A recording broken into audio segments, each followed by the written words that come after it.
Bonjour à tous, bienvenue dans ma nouvelle chaîne The Skyla Show. Je suis là avec une invitée exceptionnelle. Et bien, c'est Adela.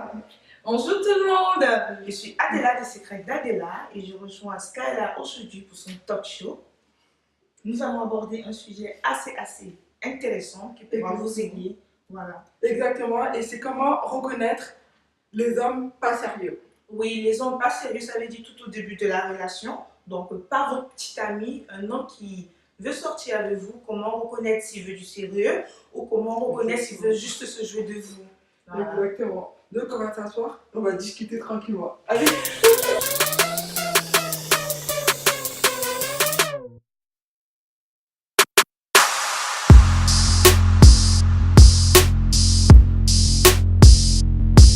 Alors, nous revoici. On va discuter d'un sujet, comme on l'a dit tout à l'heure, c'est comment reconnaître les hommes pas sérieux.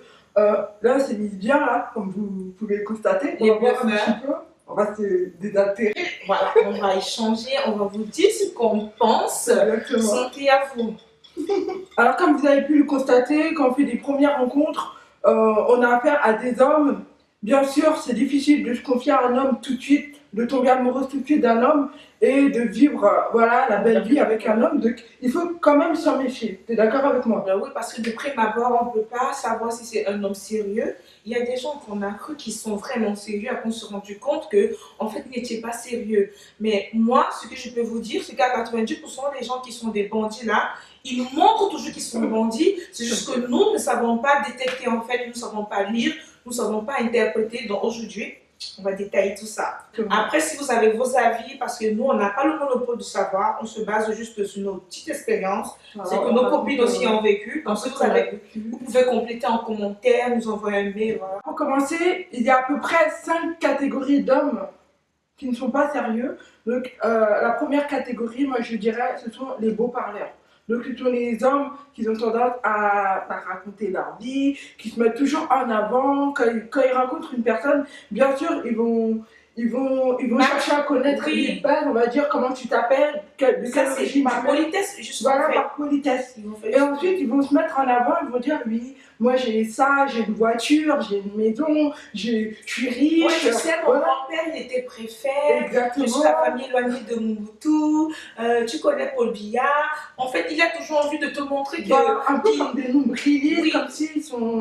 Comme s'il est le centre du monde. Il est égocentrique en fait. Voilà, voilà, exactement. Dans les questions qu'il te posera, ça sera juste par formalité. J'ai appelé de quelle origine, parce qu'ici en France, c'est ça, quelqu'un va te demander ton prénom, te demande de quelle origine. Après, tu demandes ton prénom, qu'est-ce que tu fais dans la vie. Parfois, même ton âge, il ne demande pas. Lorsque tu tombes sur ce genre de mec, il ne cherche pas à savoir si tu aimes la bouffe africaine, européenne, quelle taille tu fais, qu'est-ce que tu aimes dans la vie, tes passions. Il ne cherche pas, il va juste te dire, tu sais, moi j'ai changé ma voiture il y a un mois, moi mon salaire, j'ai quitté mon ancien boulot pour le salaire, maintenant je suis bien payée. Il a toujours envie de se mettre en avant et ça s'appelle du bluff. Voilà. Il va être mon aide, c'est un mannequin, tout ça, et en plus le truc c'est que si tu essayes de te mettre en avant, donc par exemple j'aime bien faire du foot, et bien il va dire oui, moi mon meilleur ami c'est un footballeur, oui, donc on fait du foot ensemble, mais il rebondit toujours sur quand tu es toute silencieuse, il fait genre, il est poli. Et toi, c'est quoi ton sport favori? Tu j'aime bien voir les mecs jouer au foot. Il va te dire, ah, moi j'étais à une fête que Zidane avait organisée. Moi je. Oui, toujours. Tu sais, le cousin des Zidane, c'est un pote avec qui j'ai fait des cours. Hein. Moi, j'étais à une soirée une fois. J'ai des photos, tu viendras chez moi, je vais te montrer. Donc, en fait, non seulement il te coupe la parole, il te laisse pas finir pour au moins pour faire semblant de te connaître. Non, ça ne l'intéresse pas, toi. En fait, ta personne ne l'intéresse pas.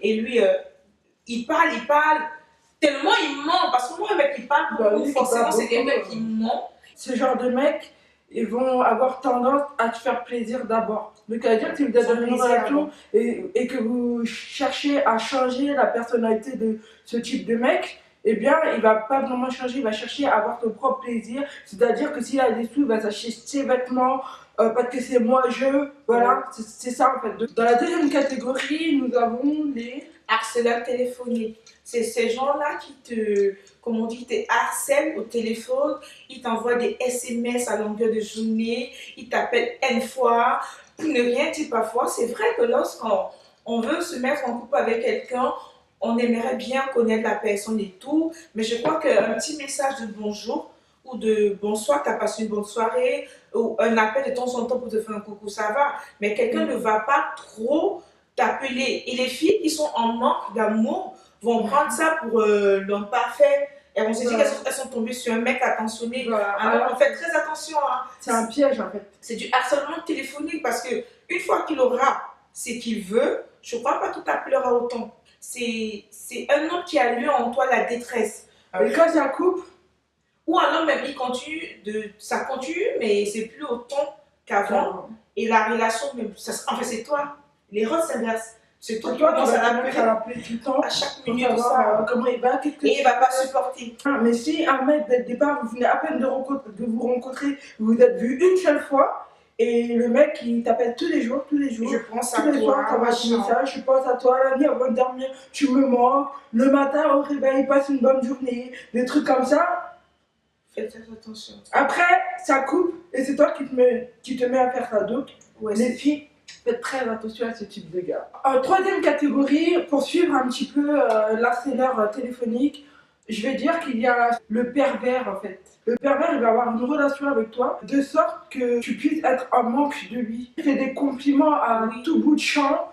Ouais, après, même s'il obtient ton corps, après, il te laisse pas, il continue la relation avec toi, mais à un moment, il va lâcher prise. Il lâche prise pour créer le manque. En fait, il va faire en sorte que tu sois addict de lui. Pour moi, c'est un pervers, en fait. Un pervers narcissique, voilà. Tu vas te dire, aucun mec ne m'a jamais donné ce qu'il me donne, voilà. Et quand tu voudras être avec lui, chérie, qu'est-ce que j'ai fait? Pourquoi tu as changé? Qu'est-ce qui se passe? Il va dire non, tu es tout le temps avec tes amis. Il va commencer à t'éloigner de tes amis, de ta famille. Et toi, tu vas te dire non, il m'aime comme on m'a jamais aimé. Il veut que tu rampes, en fait. Il faut que tu rampes à tes pieds. Tu lui appartiens, tu es son objet, quoi. Tu sors son objet en quelque sorte. Et quand il fait ça, tu fais. Ils prennent vraiment pour leur objet. En fait, c'est une manière de te manipuler, c'est de la manipulation. C'est la manipulation à 100%. C'est ça les pervers narcissiques. Il sait que ça te fait mal, il sait que ça te fait souffrir, mais il te coupe quand même du monde. Donc il faut vraiment se méfier de ce type de gars. Les gars comme ça, bon, on aime bien recevoir des compliments, recevoir des cadeaux, des trucs comme ça, que les mecs nous sortent par exemple. Mais il faut quand même se méfier un petit peu. Voilà, tu pars rencontrer un homme, au bout de quelques rencontres, il commence à te dire j'aime pas ta copine, et pourtant le jour où tu as rencontré, tu étais avec cette copine, une copine que tu connais depuis des années. Et nous les filles, on fait souvent cette erreur-là, on lâche les copines pour lui. Il a remarqué que ta copine est moins naïve que toi. Voilà. Donc ta copine va ouvrir les yeux, du coup il faut la jeter hors du centre de vision, de son champ de vision. Il faut l'éloigner en fait. Voilà, quatrième catégorie d'hommes pas sérieux. D'après toi, les hommes qui te demandent une relation secrète, il faut faire très attention. Il y a ces mecs-là, ils sont avec toi, ils vont te dire pour un début, je ne veux pas que les gens soient au courant. C'est vrai que bon, il y a des mauvaises ondes, parfois il faut vivre caché et tout, mais à partir d'un moment, il faut ouvrir les yeux. Ce genre de mecs, en général, ils ont déjà une copine. Vous voyez ce que je veux dire? Parce que nous, les filles, parfois, on protège notre relation parce qu'on a peur qu'il y ait des copines légales. Voilà. Mais les hommes, par contre, toi, quand ils t'aiment, tu es comme un trophée qu'il veut exploser. Donc lui, il va te dire, chaque fois pour se voir, sortir, il va donner, chez lui, c'est lui qui va proposer le rendez-vous, il va dire viens chez moi. Ou s'il a une petite amie qui ne veut pas que tu viennes chez lui, il va proposer l'hôtel, ou il va proposer chez un ami, ou il va dire oui, viens chez toi. Après, il ne voudra pas te sortir pour aller au cinéma parce que c'est un lieu public et il risque de rencontrer des amis ou sa petite amie ou je sais pas moi. Mais il a toujours envie que vous soyez que tous les deux dans un coin secret. Et une relation cachée en fait. Voilà. Et toi, si tu remarques bien, si vous voulez remarquer, à chaque fois que tu appelles pour dire bah chérie, on peut se voir demain ou bien ce week-end ou bien l'après-midi, il va toujours te dire non. Toi, tes rendez-vous ne l'arrangent jamais. Hein. Parfois, tu appelles, il n'est pas disponible, tout ça. Voilà, il décroche jamais ou il est absent pendant une semaine ou deux, tu essaies de l'avoir. Non, il décroche pas. Tout ça, c'est parce qu'il a une copine déjà titularisée que tout le monde connaît. Toi, tu es son plan cul. Surtout ce genre de mecs qui ont 2 téléphones. Parfois, ils n'ont même pas 2 téléphones, mais il te met en off, quoi. Il te met à la liste noire quand il est avec l'autre. Après, il y a un nom, il te... Si tu t'appelles Jacqueline, il va mettre Jacques. Donc il faut vraiment se méfier de ce type d'homme. C'est vraiment frustrant. Tu rencontres un homme et Le tu mec, ne il lui as fait rien ça, c'est demandé, dommage. il lui veut cacher, voilà. En général, quand vous vous rendez compte, essayez de lui proposer des rendez-vous, essayez d'insister, genre, non, je veux qu'on aille danser. Tu l'amènes danser dans une boîte qu'il a l'habitude de fréquenter, il te dira non. Et s'il te dit non, ma chérie, commence à te chercher. Hein. Mais attention, il ne faut pas confondre ça, celui qui demande la relation secrète, il ne faut pas confondre ça avec des mecs casaniers. Voilà, Parce qu'il y a des mecs qui sont casaniers, il y a des mecs qui ont eu trop de déceptions, ils veulent d'abord être sûrs de votre relation avant d'évoluer. Mais au moins, ces mecs-là, quand tu les appelles, ils répondent. Voilà, quand tu fais un programme chez lui, on peut passer 4 jours, si il dit oui. Si tu proposes un rendez-vous à un lieu public, il faut faire un effort pour toi. Oui, il va faire un effort. Les hommes qui demandent les relations secrètes, ils ne le feront pas. Ils ont une double vie en général. Ils vont esquiver, ils vont toujours esquiver en fait. Ils vont jamais prendre des photos avec toi. T'as Facebook. Non, il te dit carrément, il n'a pas Facebook. Déjà sur Facebook, c'est pas son nom. Il te dit non, il n'a pas Facebook. Le mieux, c'est de rencontrer quelqu'un en public, de lui donner des rendez-vous à telle heure ou à telle heure, à tel lieu, dans un lieu où il y a beaucoup de monde. Et dans la dernière catégorie, on va parler des radins. Parce que même si tu es radin de nature, le jour où tu tombes amoureux, ta femme, c'est ton point faible quand même. Un homme qui te fait payer le restaurant au premier rendez-vous, moi, c'est même pas imaginable. Donc, si vous voulez me prendre pour une michto, je m'en fous, je ne paye pas. Si tu ne veux pas payer le premier rendez-vous, prends pas de femme. Voilà, ne me dis pas qu'à au restaurant, pourtant tu ne veux pas payer. Déjà que, même avec les copines, si je t'invite, forcément je paye. Et voilà, combien de fois un mec, il m'invite au restaurant, il ne veut pas payer. Attends, parfois même, il dit chacun paye sa facture. Là, c'est mieux. Il y a d'autres qui te font payer votre facture commune. Tu vois ce que je veux dire? Sa carte bancaire a toujours un problème. Son portefeuille a toujours été oublié à la maison. Voilà, il a toujours un problème. C'est ce type de mec-là, quand il va t'accompagner faire, il va te dire, attendez, ils ont une phrase fétiche. Moi, j'aime bien accompagner ma chérie faire son shopping. Et toi, tu es tellement content parce qu'il n'y a aucun homme qui aime ça. Il va t'accompagner une fois, 2 fois pour t'aider à choisir, mais ce n'est pas lui qui paye. La troisième fois, j'aime cette ceinture. Et quelle ceinture? Louis Vuitton. C'est dans les 200 euros. Tu peux prendre ça, je vais te remettre plus tard. Jamais il te remet. Ou alors, si tu te remets, il te remet en 20 euros au point où après, tu ne sais même plus calculer si tu as donné la totalité ou pas. Voilà. Ma chérie, si tu as ce genre de mec, retire-toi directement. Quitte-le. Parce que si vous insistez, vous vous rendrez compte plus tard que ce n'était qu'un gigolo. Enfin, après, ça dépend des hommes. Il y en a qui sont radins, gigolos, il y en a qui sont radins. Voilà. Non, il y en a qui sont radins, mais il ne va pas essayer de t'escroquer. Ils sont radins parce qu'ils n'aiment pas partager. Mais quand c'est un gigolo, il veut toujours prendre. Voilà, il veut toujours prendre, profiter. Quand tu l'appelles le 10 du mois, 10 entre le 10 et le 15, tu as ses potes, dès que le 25 arrive, il est très attentionné, il te fait des massages, il te fait des trucs. Voilà, il sait qu'il y a l'argent qui rentre. Donc il faut faire très attention. Dans une relation, l'homme, il est protecteur, il est généreux, il est. Voilà. Et si vous allez au restaurant, par exemple, et l'homme ne peut pas payer le simple plat, ça ne sert à rien. Soit tu restes célibataire, ou voilà. Sois seul. Ça sert à rien de vouloir être en couple et de souffrir après. Moi, ce que je me dis, ça sert à rien. Parce que quand tu es en couple, si tu as une paix, tu vas vouloir lui faire des cadeaux, lui faire manger. Tout l'argent que tu investis là-dedans, tu pouvais t'offrir tes propres plats avec tes copines. Hein. Oui. Donc, à partir d'un moment, il faut arrêter pas des michtos. Mais les michtos, là, ils sont pleins là d'ailleurs. Et les pigeons, elles sont aussi là. C'est vrai que le problème du restaurant, là, payer au premier rendez-vous. Moi, je ne paye pas, c'est même pas imaginable ça. On prend les femmes pour des michtos, je sais pas quoi, des matérialistes, mais pas non, du mais tout. C'est juste la galanterie, c'est de la galanterie, c'est tout, c'est normal. Mais qui prend ces filles-là pour des michtos? C'est d'autres filles encore. Je suis indépendante, je suis ceci, elles font la grande gueule.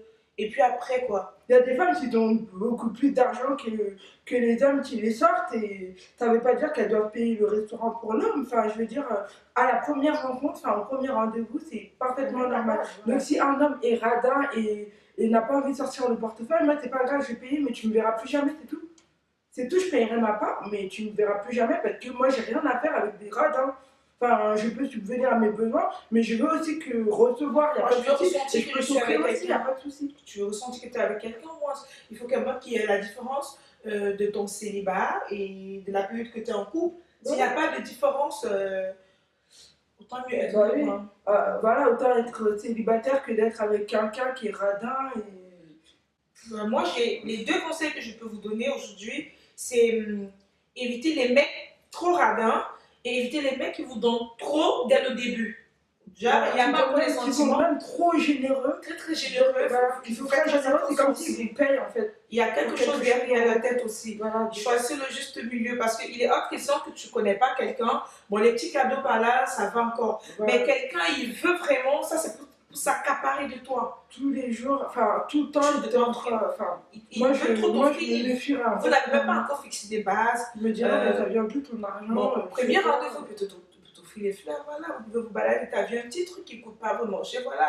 Mais pas un mec, au premier rendez-vous, il t'offre un collier à mort. Au deuxième rendez-vous, chérie, on va en vacances à Acapulco, machin truc. Chérie, tu veux pas changer de voiture, allez-y, hein, continuez. Si vous voulez rester dans la souffrance. Vous allez j'ai un pigeon gratuit, il s'est transformé en pigeon, mais après, quand il va couper le robinet, il y aura un grand manque. Et c'est involontaire, il y aura un grand manque. Ouais. Et là, tu vas obligé de romper. Tu vas te poser des questions, donc faut se méfier dès le départ, c'est mieux. Voilà. Ça sert à rien de. Quand on rencontre un homme, ça sert à rien de donner tout de suite en fait. Il faut prendre le temps. Après, ça dépend de votre âge, de votre situation, de votre vie. Vous pouvez faire ce que vous voulez, mais quand vous rencontrez un homme, ne donnez pas votre cœur tout de suite directement. Voilà, ne donnez pas votre cœur directement ni votre confiance. Et ça aussi, c'est. Donc, on ne vous demande pas de ne pas être sérieux. Soyez naturel, soyez sérieux si vous voulez, mais n'espérez pas trop. Parce que moi, j'ai remarqué que les ruptures les plus douloureuses, ce sont les ruptures, ce sont les relations dans lesquelles on se projetait vraiment. On s'est investi, par exemple. Oui, on espérait beaucoup de choses. Mais pourtant, si tu laisses faire la nature, elle devient sérieuse tout naturellement. Et tout ce qui est naturel est toujours bien.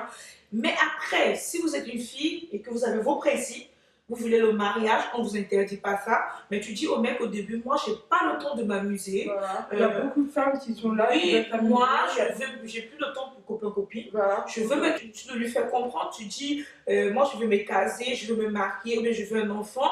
S'il est d'accord, vous vous lancez. Mais moi, je vous déconseille ça parce qu'il va toujours être d'accord. Si tu lui plais vraiment, il va toujours être d'accord. Mais une fois que vous allez commencer à vivre ensemble, à vous fréquenter, il verra ton comportement. Peut-être il va retomber de son échelle. Il va se rendre compte qu'en fait, la princesse n'est pas vraiment la princesse que je veux.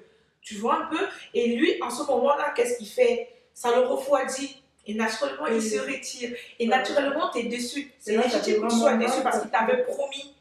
Tu lui as fait te promettre. Parce que quand tu as mal, tu dis il m'a promis. Mais réfléchis. Parfois, c'est nous qui poussons le mec à nous promettre. Bah, moi, ça m'a fait plaisir que vous nous écoutez. Jusque-là, le sujet. On attend vos commentaires pour voir si on a dit des trucs. Vous donnez oui, parce qu'on a cité 5 catégories, mais il y en a certainement d'autres qu'on n'a pas cité et donc vous pouvez vos expériences, vous pouvez approfondir pour partager vos conseils à d'autres personnes et vous pouvez aussi raconter vos expériences si vous avez envie. Voilà. Je pense que vous avez dû voir le vêtement que je porte, c'est un magnifique top, je vais vous montrer après. Et la créatrice, c'est moi qui l'ai fait. Voilà, je suis pas styliste, je ne suis pas couturière, je ne le fais pas passion parce que j'aime la mode. Donc, en tant qu'autodidacte, ça m'arrive de créer des petits tops, des petites robes et que je mets en vente sur ma page Facebook, Les Secrets d'Adela. N'hésitez pas à regarder, je vais vous mettre tous les liens dans la barre d'infos, d'ailleurs, même sur la vidéo. Oui, ma chaîne YouTube aussi, sur ma chaîne YouTube, sur ma page Facebook, sur mon Instagram, Secrets d'Adela. D'accord. Je vais tout mettre. Je vous invite à y aller parce que ces tops, ils sont vraiment magnifiques, ils sont vraiment trop beaux. Là, j'en ai un, j'aime trop, je suis à fond. D'ailleurs, j'ai fait une autre vidéo, je parlais de pourquoi est-ce que je portais des perruques et j'avais un top rouge. C'est la réalisation. C'est toujours d'Adela. Secrets d'Adela. Voilà, c'est les secrets d'Adela. Je vais mettre toutes les informations. N'hésitez pas à les regarder parce que c'est tout. On vous dit à une prochaine fois. Merci d'avoir suivi. Allez, bye. C'était de Scale Show. Avec. Thanks.